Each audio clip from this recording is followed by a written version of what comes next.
खुलुमबाय लोगोफोर, गोजोन फुंबिलि बयनिसिमबो। नोंथांमोनखौ गोदान भिडिअ'आव आरो फिन खेबसेबाव बरायनाय जाबाय। आं दिनै नोंथांमोननि सिगाङाव 12 माग दान 1434 एबा 26 जानुवारि 2025 मायथाइनि सानसेनि फान्जामुथिखौ फरायथिनो लादों। आसा खालामो नोंथांमोना भिडिअ'खौ नायना मोजां मोनगोन। गिबियावनो दङ मेष राशि। जिउ राहानि फालांगिनि बिथिङाव दिनैनि साना मेष राशिनि सुबुंफोरनि थाखाय मोनसे गलाय-गथाय सान जानो थांगासिनो दं। दिनै नोंथाङा खामानि दाहार लानायनिफ्राय गोजानाव थानाया मोजां आरो रावनोबो दाहार आरो दाहार दाहो। खामानि मावग्रा फालांगियारिफोरा दिनै एसे रिलेक्स जागोन आरो नखरजों मोनसे गोजोनथाव सम हगारगोन। सोरजोंबा नांलाय-खमलाय जानो हागौ। गोसो हमथा। बोथोरारि बेरामफोरनिफ्राय सांग्रां जा आरो आदारनि जुनिया जोथोन ला। नोंथाङा बेलासियाव रंजानायनि सम मोनगोन। मोनसे गुसुं दावबायनायाबो मोनसे गोरोबलायनाय जानो हागौ। नोंथांनि दिनैनि खाफालगोनां दिगआ जादों साहा, खाफालगोनां अनजिमाया जादों 6 आरो खाफालगोनां गाबआ जादों गोथां गाब। वृषभ राशि। नोंथांनि जायखिजाया सानथांखि खालामनाय खामानिया आबुं जागोन आरो हरखाबै रां मुलाम्फा जानायनि खाबु थागोन।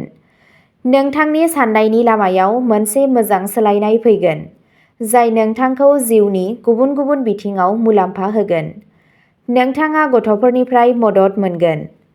नोंथाङा नोंथांनि सानथांखिखौ गोब्राब नाजानायजों फोजोबगोन आरो नोंथाङा बेनि मुलाम्फाखौबो मोननो हागोन। दिनै नोंथाङा लोगोफोर आरो बिदा-फंबायफोरनिफ्राय मदद मोननो हागोन। नोंथाङा नोंथांनि जिउ लोगोरिनिफ्राय अननाय आरो मदद मोनगोन। नोंथाङा धोरोमारि हाबाफोराव गोसो होगोन। नोंथांनि दिनैनि खाफालगोनां दिगआ जादों सानजा, खाफालगोनां अनजिमाया जादों 5 आरो खाफालगोनां गाबआ जादों गोथां गाब। मिथुन राशि। मिथुन राशिनि थाखाय हाथरखिफोरा दिन्थियो दि नोंथाङा फालांगियाव हरखाबै रांनि मुलाम्फा मोनगोन। नोंथाङा नोंथांनि लोगोफोर आरो हेफाजाबगिरिफोरनिफ्राय मदद मोनगोन। पार्टनारनि सुबुरुनआ नोंथांनि थाखाय गोनांथार जानो हागौ। नोंथाङा हरखाबै राङारि मुलाम्फा मोनगोन। थाबथानाय रांखौबो हरफिननो हायो। नोंथाङा माखासे मोजां खाबुफोर मोननो हागौ। मोजां आरो गोदै सोदोब रायज्लायनानै नोंथाङा नोंथांनि खामानिखौ फोजोबगोन।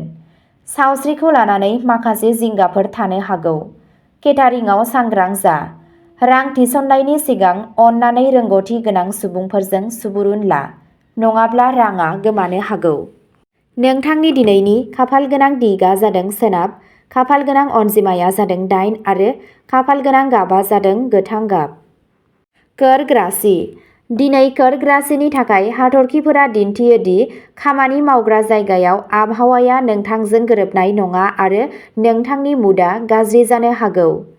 मोजां मोनलायनाय जिउनि दावराव-दावसियाव नोंथाङा जेबो थिरांथा लानो हानाय नङा। दिनै सानफ्रोमबोनि खामानियाव माखासे जेंनाफोर जागोन। नोंथाङा सानथांखि खालामनाय हाबाफोराबो आबुं जानाय नङा। दान्थे-बिदान्थे आरो बादायलायनायनिफ्राय बारग'नो नाजा। रावनिबो सायाव सोनारनो नाङा।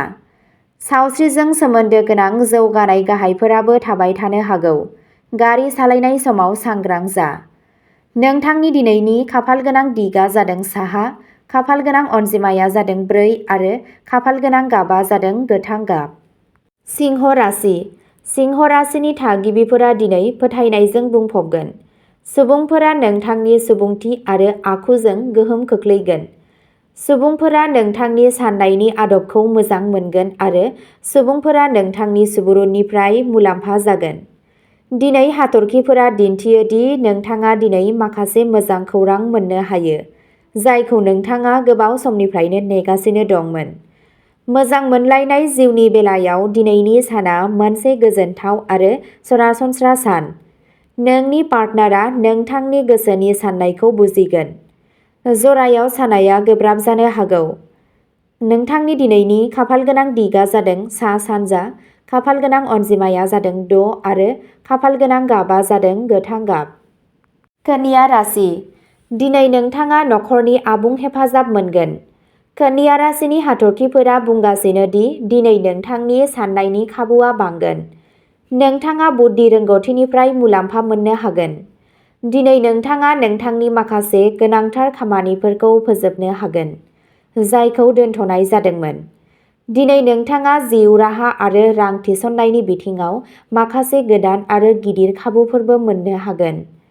नोंथाङा नोंथांनि राङारि आरो नखरारि थासारिखौ मोजाङै नोजोर होनांगौ। सावस्रियाबो साबसिन जानो हागौ।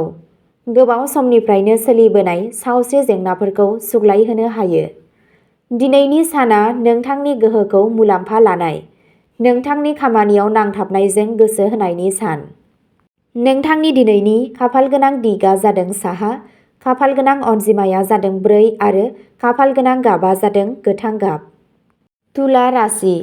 दिनै नोंथाङा नोंथांनि गोब्राब नाजानाय आरो नाजानायनि मुलाम्फा मोनगोन। नोंथांनि जायखिजाया लुबैनायफोराबो जाफुंगोन।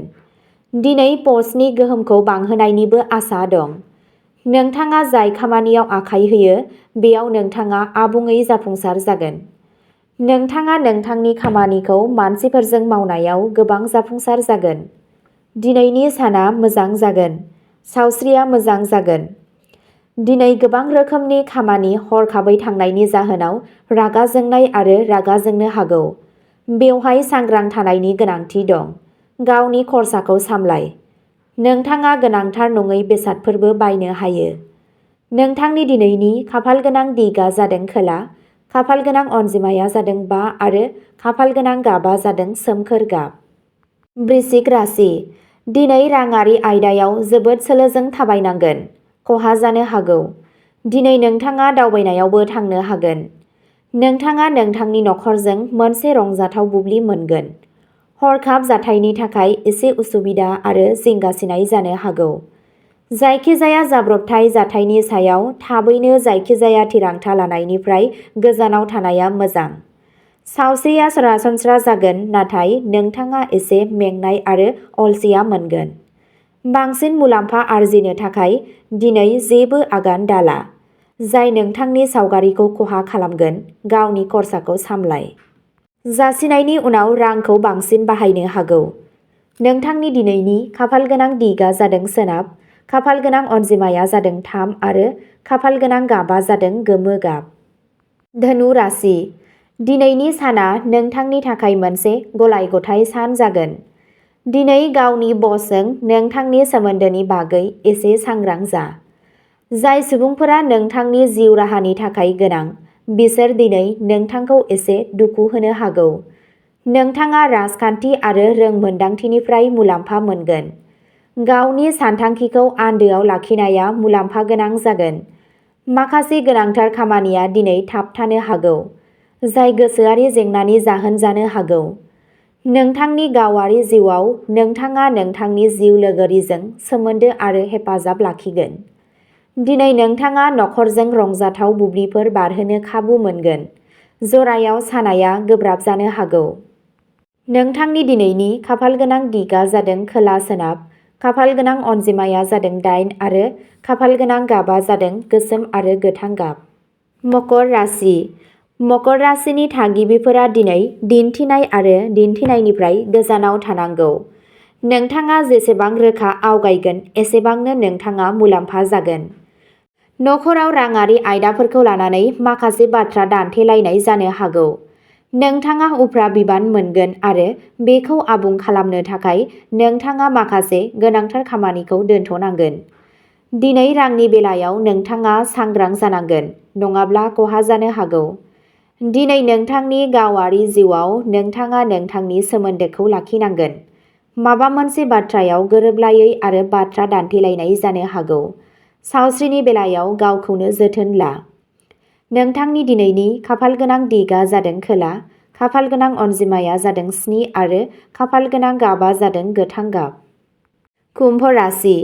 दिनै कुम्भ राशिनि सुबुंफोरा साख्रिनि फालांगियाव माखासे मोजां खौरां मोननो हागौ। नाथाय नोंथाङा बेरेखा आरो सुथुरफोरनिफ्राय सांग्रां जानांगोन। बे साना साख्रि मावग्रा सुबुंफोरनि थाखाय मोजां। दिनै नों माखासे गोब्राब बाथ्राफोरखौ सम लाना सुस्रांनो हायो। दिनै गोदान सुबुंफोरखौ लोगो हमगोन। नोंथाङा फालांगियाव माबा मोनसे गोदान खालामनायावबो जाफुंसार जानो हागौ। गावनि सावस्रिखौ जोथोन ला। दिनै फिसा-फिसा खुसि आरो गोजोननायफोरखौ रंजानो थाखाय थियारि जा। बे खुसिया नोंथांनो खामानि मावनो गोहो होगोन। नोंथांनि दिनैनि खाफालगोनां दिगा जादों साहा, खाफालगोनां अनजिमाया जादों 4 आरो खाफालगोनां गाबा जादों गोमो गाब। मीन राशि। आथिखालाव मीन राशिनि थाखाय हाथरखिफोरा दिन्थियो दि दिनै नोंथाङा जिउ राहाजों सोमोन्दो गोनां गोसो गोनां थिरांथाफोर लानायाव सांग्रां जानांगोन। राङारि लेनदेन आरो रां थिसननायखौ सोलोजों खालाम। लेखा बिलाइ गैयालासे रांखान्थियारि लेनदेन दाखालाम। दिनै नोंथाङा मोनसे थि खामानिखौ बावनो हायो आरो नोंथांनि खामानियाव माखासे गोरोन्थिफोरखौ बोखारनो हायो। दिनै नोंथाङाबो जोबोद मेंनाय मोननो हागौ। नखरनि बेलायाव साना गोजोनथाव जागोन। नोंथाङा गथ'फोर आरो जिउ लोगोरिनिफ्राय मदद मोनगोन। मोजां मोनलायनाय जिउआव नोंथाङा नोंथांनि मोजां मोनग्राजों रमान्टिक बुब्लिफोर बारहोगोन। दिनै शपिंआव रां बाहायनो हायो।